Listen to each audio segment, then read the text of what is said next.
फिर दिन हुआ पुरानी रात का, करे सौ शुक्र हम खुदा की जात का, खुदा की जात का, नया फिर दिन हुआ। आज की आयत, क्योंकि जिंदा रहना मेरे लिए मसीह और मरना नफ़ा है। फिलिपियों पहला बाब 21वीं आयत। अजीज़ों, अगर कोई हमसे ये सवाल पूछे, जनाब बताइए आप अपनी ये ज़िंदगी किसके लिए जी रहे हैं, पहले तो हमें सवाल पूछने वाले की ज़हनियत पर शुबा होगा। फिर हम उसे ख़तरनाक लहजे में कोरा सा जवाब देंगे, अरे ओ भाई, बेशक अपने और अपने घराने के लिए, इसमें अब भाम नहीं, क्योंकि खुदगर्जी का दायरा बस इतना ही है। क्या ही अच्छा हो अगर हम अपने अना के शेल से बाहर झांक कर देख लें, पता तो चले हमारे आसपास कोई ऐसा तो नहीं जिसे हमारी ज़रूरत है। यकीन कीजिए, अगर हमारी ज़िंदगी के चंद पल भी किसी के काम आ जाएं, ज़रा सोचिए खालिक खुदा कितना खुश होगा कि हम ये सोच भी नहीं सकते। अजीज़ों, मैं नहीं जानती कि आप इस वक्त किस मूड में बैठे हैं। मेरा मन चाहता है कि मैं आपको आज एक कहानी सुनाऊं। अच्छा तो सुनिए। आज घने जंगल का मौसम बेहद खुशगवार था। चमकती धूप, हवा में ताजगी, चहचहाते परिंदों और सरसब्ज पत्तों की सरसराहट ने माहौल को और भी दिलकश बना दिया था। वाह क्या खूब! कारखाना कुदरत की हर शय मामूल के मुताबिक अपने खालिक के हुक्म और रज़ा को बचा लाने में मसरूफ़ अमल थी कि अचानक कहीं से आती सिसकियों की आवाज़ ने माहौल को सोगवार बना दिया। तीनों दरख्त दोस्त एक दूसरे को सवालिया नज़रों से देखने लगे, मगर खुदा का शुक्र मामला जल्द ही समझ में आ गया। करीब ही एक अनजाना दरख्त सिसकियाँ ले रहा था। पूछा, क्या हुआ दोस्त? बोला, कुछ ख़ास नहीं, बस कल का सोच कर जी भर आया। तीनों दरख्त दोस्तों से समझाने लगे, देखो आज की सोचो, कल की किसको क्या खबर। वो दुखियारा दरख्त बोला, बस यही तो फिक्र है, भला ये भी कोई ज़िंदगी है हमारी, अंदेशों फिक्रों से भरी हुई, हर पल यही धड़का, न जाने कोई कब आए हमारी गर्दन पर तेज़ धार आरा रखे, टुकड़े करे और यहाँ से ले जाए। वो तीनों दरख्त दोस्त मुस्कुराए।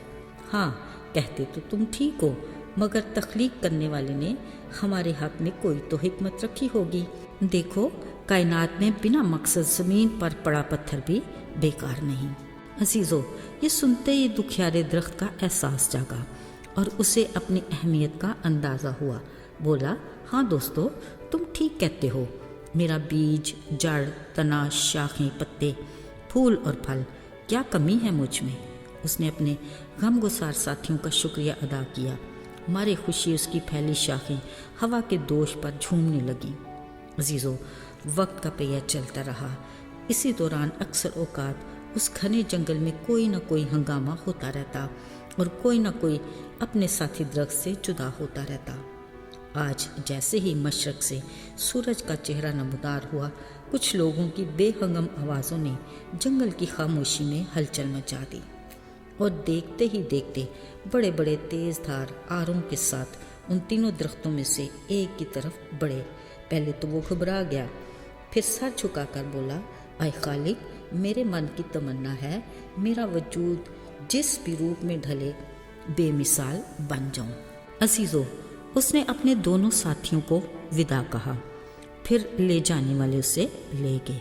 अब बड़े कारखाने में तराश खराश और महारत के साथ उसकी लकड़ी को चरनी की शक्ल दी गई, जिसको बैतलहम की एक सराय में रखा गया, जहां एक शब एक जोड़े ने अपने 9 मालूद बच्चे को कपड़े में लपेटकर इस चरनी में रख दिया।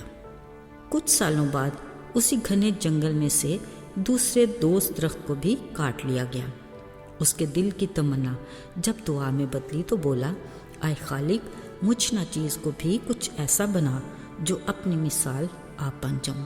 फिर हुआ ये कि एक माहिर बढ़ई ने काट छाट करके उस लकड़ी से एक मजबूत कश्ती बनाकर मछेरों को फरोख्त कर दी। एक दिन ये कश्ती गलील की झील के खुले पानियों में धकेल दी गई। मज़े की बात ये कि जब भी यीशु नासरी इस झील पर आते, इस कश्ती में बैठकर लोगों को मोहब्बत और मुआफ़ी का दर्स देते। ऐसे में हर बार वो कश्ती खुशी से फूले ना समाती। अजीज़ों, आज उसी घने जंगल में तीसरे दरख्त दोस्त का भी वक्त आ पहुंचा। उसका जंगल से कारखाने तक का सफ़र इसी दुआ में गुजरा कि आए मेरे खालिक मुझ नाचीज़ को भी अपनी रज़ा और मेहर से अनमोल बना दे। यकीनन ये यादगार इलाही में उसकी कबूलियत का वक्त था। फिर कुछ कारीगरों ने उस तीसरे दरख्त दोस्त की लकड़ी को सलीब की शक्ल दी, जो उस दौर में लानती मौत का निशान तो थी, पर मकामे हैरत इस सलीब को एक ऐसी हस्ती के कंधों पर रखा गया जो तारीख का अनोखा और मुनफरद वाक़या बना। यानी खुदा का बरा यीशु मसीह इस सलीब को उठाए खोपड़ी यानी गुलगुत्ता की तरफ रवां दवा था, जिसने हम गुनाहगारों के लिए अपनी जान का कुफारा देकर हमेशा की ज़िंदगी का वारिस बनाया। अजीज़ों, इन 3 दरख्त दोस्तों की कहानी हमारे लिए बड़ा सबक है। उन्होंने नजात के काम की तकमील में अपनी ख्वाहिशात की बदौलत बड़ा किरदार अदा किया। एक की लकड़ी यीशु के जन्म के बाद उसके कपड़े में लपेटकर चन्नी में रखने की जगह बना। दूसरे से कश्ती बनी जो यीशु जब भी लोगों को तालीम देते इस्तेमाल करते थे। तीसरे की लकड़ी नजात के काम की तकमील के आखिरी मरहले में सलीब की सूरत में इस्तेमाल हुई। यूं तीनों दरख्त दोस्त अपनी ख्वाहिशात के मुताबिक किसी न किसी सूरत में यीशु के काम आए। अजीज़ों, आज हमारे लिए सोचने की बात यह है कि हम उसकी मर्ज़ी को जानें कि वो किस मकसद के लिए हमें इस्तेमाल करना चाहता है। यकीनन हमारी ज़िम्मेदारी उसकी आसमानी बादशाह की खुशखबरी को फैलाने में है। सोचना ये है, क्या इस काम में हम अपना किरदार अदा कर रहे हैं कि नहीं। अगर नहीं तो आज ही खुदा के हजूर इस बात को रखें और अपनी इस ख्वाहिश का इजहार करें ताकि वो हमें अपनी मर्ज़ी और अपने प्लान से अपने लिए इस्तेमाल करे। आइए दुआ करें। आए खुदा, हमारी निजात के लिए इस बड़े काम और कुफारे के लिए हम तेरे शुक्रगुजार हैं कि तूने हमें हमेशा की ज़िंदगी अता की। तौफीक दे कि हम भी अपनी गवाही से बहुत सौ के लिए हमेशा की ज़िंदगी की राह दिखाने का वसीला बने। यीशु के नाम में आमीन।